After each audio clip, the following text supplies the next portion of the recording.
Oh, what's up, Not Move family? It's your boy Jimmy with my man John. We gonna break down some UFC Paris Fight Night coming at Yeah. you. We got some pretty good fights on this card. You know, the main card is pretty solid, stacked from top to bottom. Number one contender spot potentially for the middleweight title, depending on how the fight goes.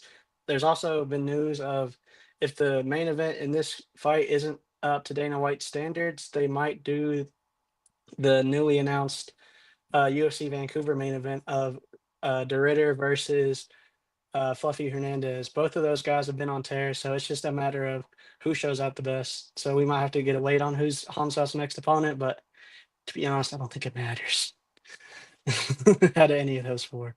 What do you think, Ja? I mean, I don't think it matters anyway. I personally believe a prime Robert Whitaker is the only person that could beat him at this current moment, and there's no such thing as that anymore. So he's going to clear that division Yeah, easily. he's in the shadow realm now, man. Sad what happened to him. Mhm. All right.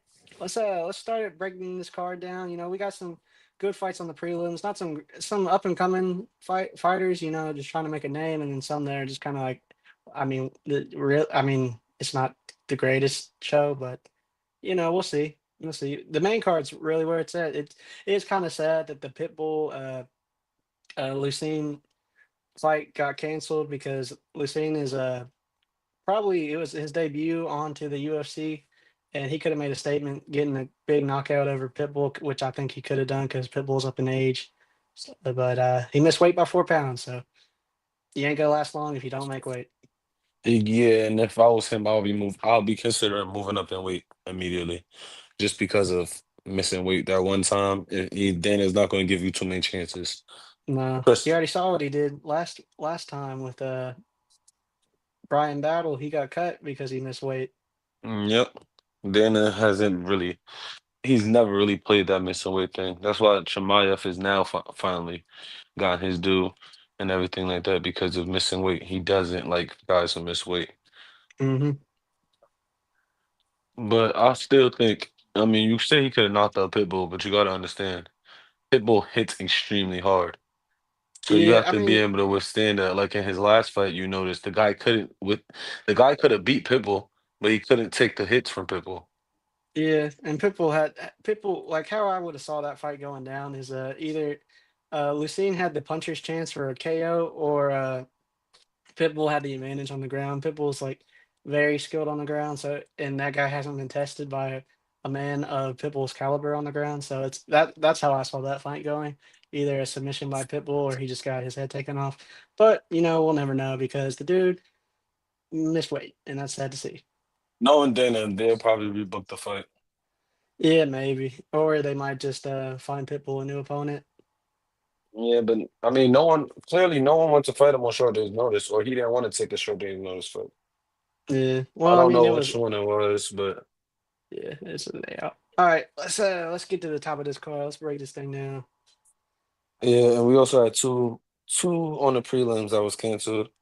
You had Fernandez and you had Flores supposed to fight. That that match got canceled, and also Durbin was supposed to fight Freeman, but that one Hmm. also got canceled. Yeah, I know the Franz de Jong fight, he pulled out against Carlos Fernandez because he said his grandma died and he cares more about family. And, you know, prayers up to him. Hope Yeah, him and his family are doing well, you know. yeah. I actually had Franz in that fight, but now Coway has a much easier opponent. Well, not really easy, but a much favorable matchup, in my opinion. But let's start it off with a women's fight to start it Yeah. off. So the first fight of the night will be Sam Hughes versus Shauna Byrne. Sounding And Ben and yeah. honestly, who I got, I'm gonna just say Shauna, just cause. I mean, it's not gonna be it. Honestly, I think this will be a surprise fight where you look at it, it doesn't look like these two are gonna have a great fight. It looks like it's either gonna be one-sided in one way, or it's just simply gonna be just a drag out fight. But I feel like this is gonna be a surprise. You got the underdog, Shauna Bannon. Yeah. All right. Well, here's how I see this fight happening. Right. Sam Sam Hughes has been an underdog in her past two fights, and she's won. And I don't see the pressure. Shauna Ben is not really a pressure fighter. All she does is like I don't know. It's just kind of lazy fighting. I don't know. She's got some lucky decisions in the past too. I don't know if it's the luck of the Irish or what, but I don't know. Some of those fights were closer than they seemed to me. But with Sam Hughes, it's going to be just a grapple fest in control time, and I feel like it's going to be a clear 30-27, maybe even a later stage submission, maybe possible KO if Shauna can't take the pressure later on, because Sam's a pressure based fighter. Like she'll get in your face, she'll take you down. The only concern is if Shauna catches a kick and just takes her down. But I still don't rate her grappling that high. So I don't know. I just see I Sam Hughes don't. winning ugly decision. Yeah, that's why I feel like it's going to be a surprise because that's what you would normally think. Yeah. However, I think both women, excuse me, sorry for saying that. Both women will show a different style in this fight. One where it'll be more pressure by Baron and Sam Hughes. The grappling will be less used, and it'll be more of a stand-up fight, and it'll be surprising. All right. All right. This Next, next fight's fire. My boy Andreas yes, fights. I yeah, like this Andreas. this next fight is Renat versus Andreas, and honestly. It's kind of interesting, to be honest, because there's Andreas, and then I mean I'm not gonna go Andreas, but I feel like he can win. Mm. He can win. See, I think he will win. Renat has gotten slid just like Shauna Baden, like I said before. He's got some questions. I think he like Carlos Leao clearly beat Renat, and even the other decision he had in the fight before. I can't remember off the top of my head who he fought, but he's had some close decisions.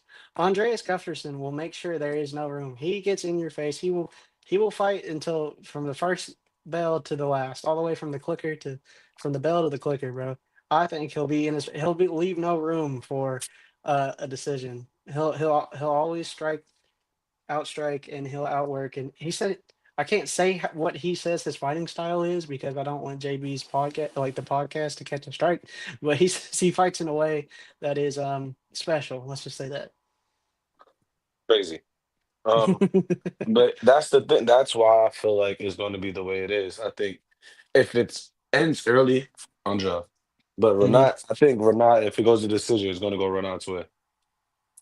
I can see That's that. why. That's why I say Renat because I think it goes to decision. Yeah, you never really know with these European judges, man. A lot of questionable decisions have gone down with judges and overseas, so it's very possible.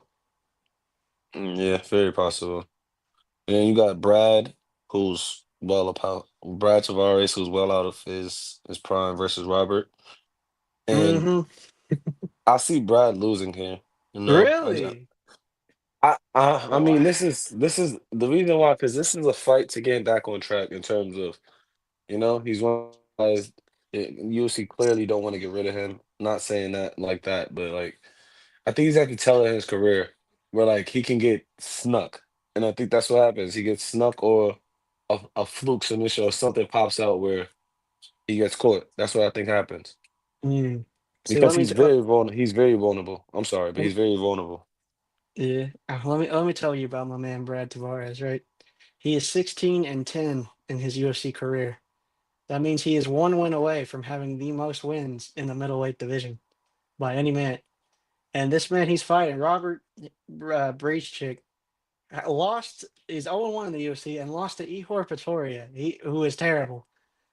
Robert's only chance is a fluke knockout. I think Tavares outstrikes him in a very uh, technical and outworking fashion, and it's just a 30-27 decision, giving him the record for most wins in middleweight history. I think that's Interesting. a Interesting. he's. I see a fluke knockout. You Honestly. see the fluke knockout? I mean, he's got the puncher's chance. Everyone, Mm. you never know until you get hit in the face. That's what Mike Tyson said. Yep. Very true. And Tavares is very vulnerable. He has been caught Yeah, plenty of times before. he has, and he also does. He does not have the capabilities of a knockout like Robert Mm. does. So, Yep. Then next you got Sam versus Trey. And when I look Sam at it, Peters. Sam Patterson versus Trey Waters. I'm Hmm. gonna go Sam, but I'm gonna just go Sam. I don't know. For some reason, I look at Trey Waters and it's just like I'm too unsure. Yeah, I agree with you. I like Sam Patterson. He came up in the lightweight division. He caught a couple losses because I think the weight cut was too bad on him. I think welterweight is a perfect spot for him because he's like extremely tall for 155. The fact that he was even making that is very concerning. But he has great grappling. Trey, and he's also fought better competition out of the two. He's more UFC tested, and normally I favor the UFC guys here. Um, and Trey Waters, he might be a little bit taller, but Sam Patterson has dealt with reach pretty well, and I feel like Trey Waters hasn't gone against a grappler of Sam Patterson's caliber, so I feel like once it gets to the ground, it's wraps. I might even see a submission, possible second round. Yeah, I agree with you. The only thing is, Sam actually has the reach advantage. He doesn't have the height advantage, but he has the reach advantage. Oh, where Yeah. I knew Trey was taller. I didn't know how they reached matched Yeah, up. so the reach was hold on, it's right here.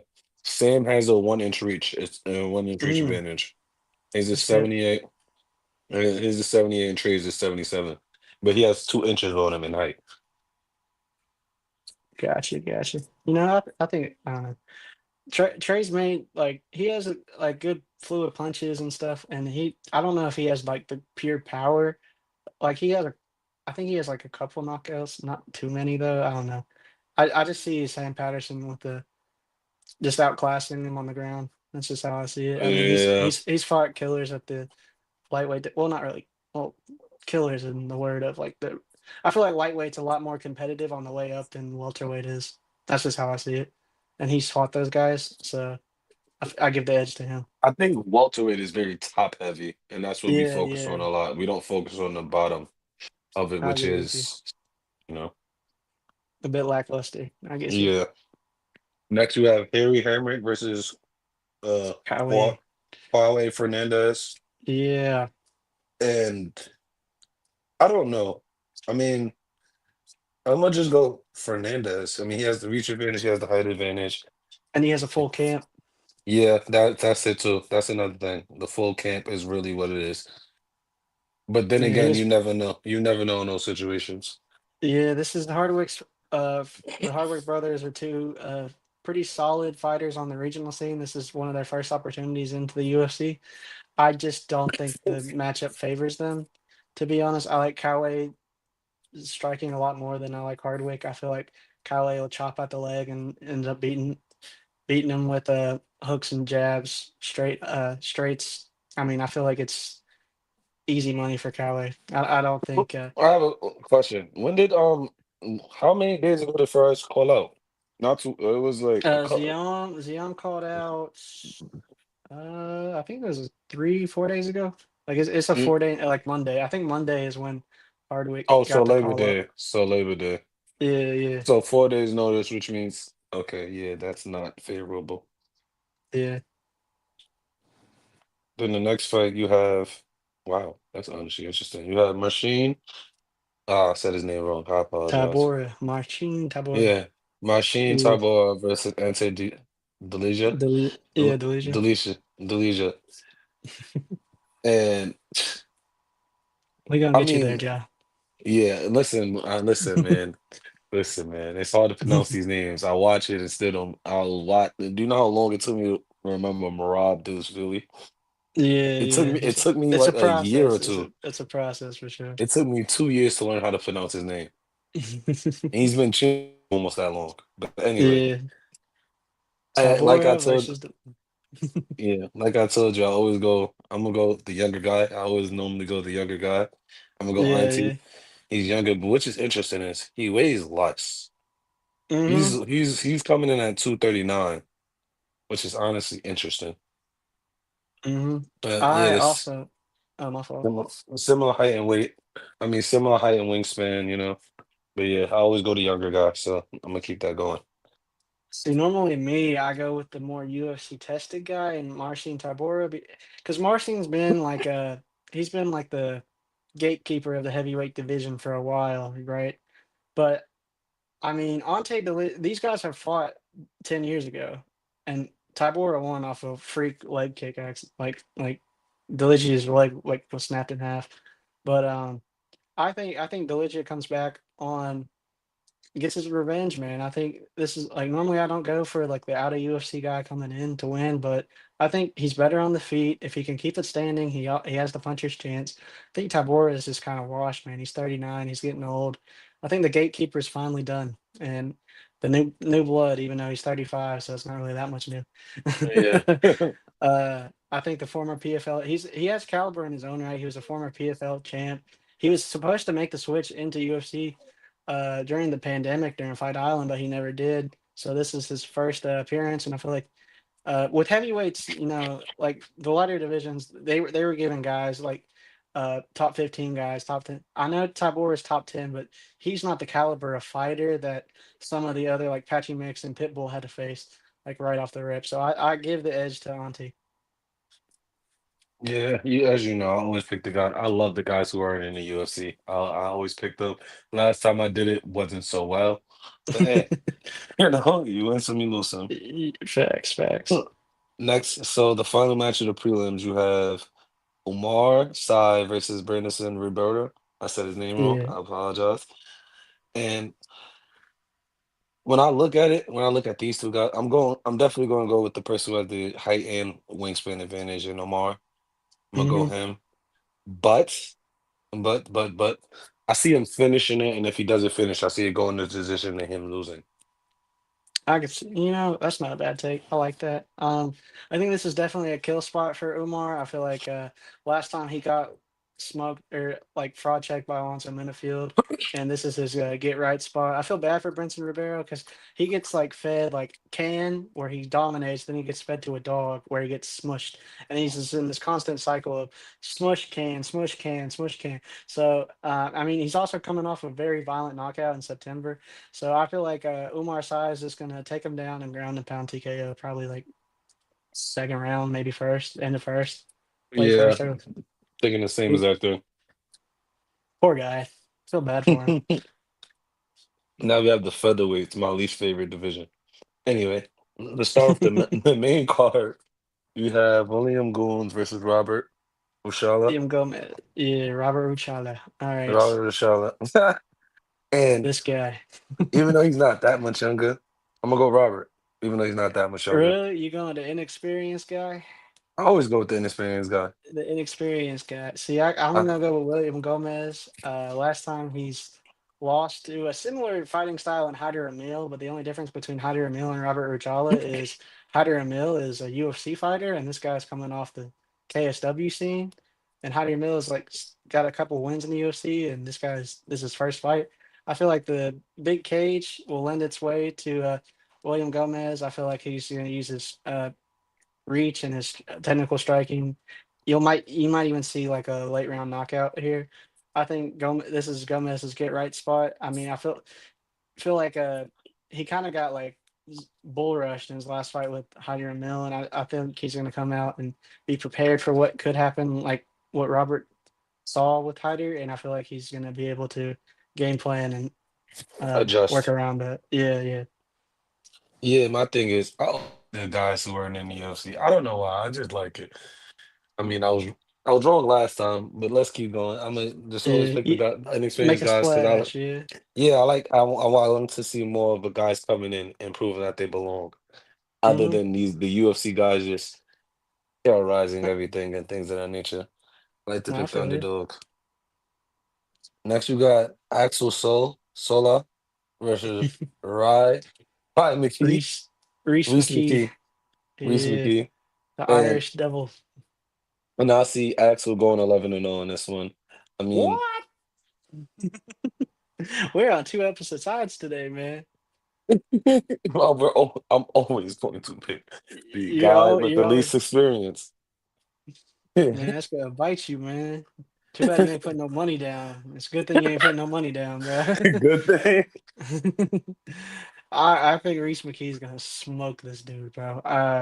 Axel is fought in the French regional scene of Aries, who hasn't really produced much UFC talent. I feel like Reese McKee, he was like a good contender on Dana White Contender Series. He's kind of piddled off, but he had a recent interview where he said like I was good and I had to start dealing with family matters. But then he told his family like, "This is the way I pay for stuff, so I'm gonna have to start locking back in on this." And I think he comes in and he gets a pretty clean knockout, probably early. I, my thing is, I think that time off is going to hinder him. Mm, I hear you. I hear you. Mm. Next, you have Mason Jones, Mr. Two Last Names versus Bolaji Olaji Oki. Oki. Bolaji Yeah, Oki. I don't know why I started laughing. But it's a funny name to say. I yeah. like it. Yeah, and this time is married to it, even though it's less is in it more experience. I'm going Balaji, but there's merit to this. I mean, I don't know. I don't know. I just yeah. I like Balaji in this fight. Mason Jones is a good grappler, yes, but if you look at his fights at the end of his fights, he looks like he gets his ass beat, bro.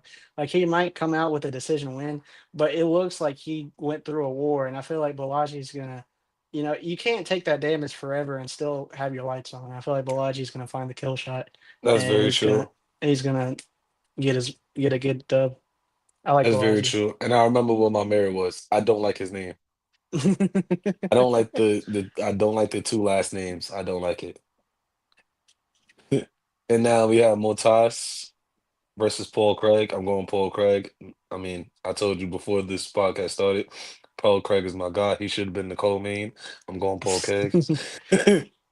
I mean, to me, this is tale of two stories, man. Of right, like Modescus, yeah, he got dropped from the UFC, and then now he's on a resurgence, rising up, and Paul Craig has just slowly been declining, and I feel like this is where Modestus just overtakes Paul Craig. I can't pick Paul Craig in confidence after he let Bo Nickel just out jab him to death, didn't even do anything. And I just feel like, yeah, Paul Craig always has the grappling advantage, but I feel like everyone knows that. And Modescus is smart enough just to stand and keep it on the feet. And I feel like he'll just outstrike him to a decision. Maybe even a knockout. Paul Craig's been chinned quite a number of times. Once you get cracked, it's easier and easier and easier, you know. Mhm. That's always me after the first time. Yeah. Next, we have BSD versus Ruffy. Hmm. Two The similar. fighting nerds. You said the fighting nerd. Wait, oh yeah, he's part of fighting Yeah. nerds. Rufy is a part of the fighting nerds. Oh Mauricio has yeah, him. yeah. So forget BDS. I'm going Ruffy. Fighting nerds. Let's Yeah. go. Fighting nerds, let's go. That's all I'm saying. I feel like this fight, I mean, everyone could say BSD has the grappling advantage. Yes, he does. I'm not going to lie to you. But this man, Mauricio Rufy, he fought Juan Top, who at 165 at catchweight, who even looked like he was 30 pounds heavier when he was fighting him, and he still stopped the grapple. So I don't care that BSD has the capability of taking him down. Mauricio Rufy is like strong enough and powerful enough to keep and athletic enough to stop the grapple. And this man BSD has no head movement at all. He just sits there and he just throws punches and stuff, and he leaves his head on the center line. And Rufy's gonna piece his ass up, bro. I'm telling you, it's gonna be a Rufy knockout. We going crazy with the fighting nerds, bro. Hey, before you said fighting nerds, I was saying BDS by submit by just ground and pound, but then I heard fighting nerds. That's all I needed to hear to know he could stop the takedown. That's all I Yeah, needed to hear. you gotta lock in with them fighting nerds, bro. Yeah. They got a big couple weeks, man. They got these two in the co-main and main, and the next week at UFC Noche, Gene Silva's fighting Diego Lopez. So that'll be a banger Oh, fight. that's a banger. Facts. We're gonna break that down Ooh. next week. All right, last but certainly not least, you got Amarvar, Imavov. Yeah, Imavar Imavov. versus Kyle. Yeah, I'm sorry, I'm bad at names, Kyle y'all. Baralho versus Kyle Nasruddin Barajo, Imavov. yeah, versus Yeah. Master. And before we start the path, I was leaning towards Master, and I don't know. Honestly, I'm can't decide at this current moment. I can't. You know, it's been hard for me too to pick a side. I went back, I watched a lot of Cows fights. I went back, I watched a lot of uh Imovov's fights. So here's what I can tell you from what I've broken down. Hold on. Hey Google, stop. Fuck off. Fucking alarm went off. Here's what I can break down from this Imovov versus Baralho fight, right? from what watching tape. Imavov is a good grappler, yes. He's a fast striker. He has quick hands and he moves around a lot. Cal Baralho is a great striker as well. His hands might not be as fast, but he's technical, and the fighting nerds break down everything.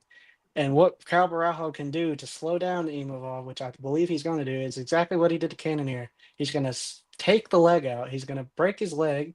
He's going to chop away at his leg. Imavov's going to slow down, and then Barajo can do whatever he wants to. If he wants to take it to the ground, I think he can take it to the ground. I have confidence in Barajo's ground game. I have confidence in Barajo's stand-up game. I feel like no matter which side, no matter where the fight is, I lean more towards Barajo just because like Imavov has a little bit more power and a little bit more speed. But if all Barella has to do is take out the lead leg and that neutralizes the speed, and he kind of he I don't know Barajos just always been there. You know he But doesn't you really don't go think, away. my fault, but you don't think No, Imov's you're good. stand up is better than Cannonier? Imavov stand up is better than Cannonier. I'll give you Yeah, that. that's what I was thinking. Because I mean, Cannonier But obviously he's just going to stand there and both let you kick his legs. I both don't think both he's of going them, to. yeah, both of them did KO. Well, all right, Imavov KO'd Cannonier, but I mean Barajo basically did. It was like a fifth round KO, but they stopped it before like the bell rang before he technically got knocked out. It was a KO in my book. But I don't know. I feel like it's like all right, so Imavov striking say it's like a 8.4. I feel like Barajo is like a 7.9, 8.1. Like it's right there. It's so close. Yeah, the So fight in general is close.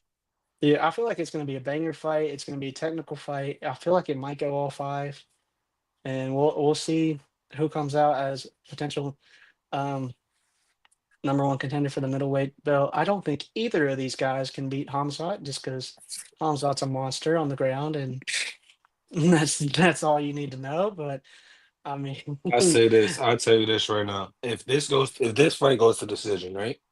mhm. And RDR either And wins by Fluffy, KO yeah, yeah, And yeah.